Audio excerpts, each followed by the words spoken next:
Breaking news చూస్తున్నాం. నటి అశు రెడ్డి తెలంగాణ హైకోర్టును ఆశ్రయించారు. తనపై నమోదైన కేసు కొట్టివేయాలంటూ కోర్టులో పిటిషన్ వేశారు. తన వివరణ తీసుకోకుండా పోలీసులు కేసు నమోదు చేశారంటూ ఆమె పిటిషన్లో పేర్కొన్నారు. పెళ్లి పేరుతో మోసం చేశారంటూ అశు రెడ్డిపై ఎన్ఆర్ఐ ధర్మేంద్ర పోలీసులకు ఫిర్యాదు చేశారు. ఆయన ఫిర్యాదు మేరకు అశు రెడ్డిపై వారం రోజుల క్రితం సిసిఎస్లో కేసు నమోదైంది. ఇదే అంశానికి సంబంధించి మరింత సమాచారం మా ప్రతినిధి కిరణ్ అందిస్తారు. కిరణ్, మొత్తానికి అశు రెడ్డి హైకోర్టు మెట్లెక్కినట్లుగా తెలుస్తోంది, అప్డేట్స్ ఏంటి?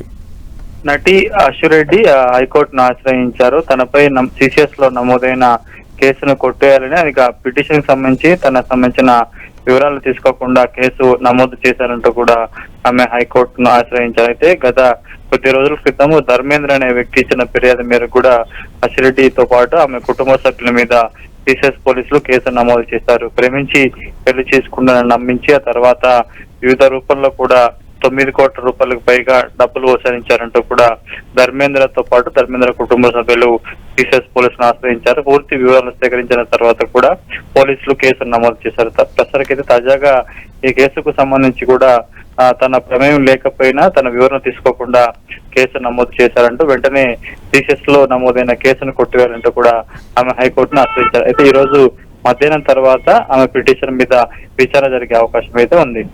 Okay Kiran, thank you.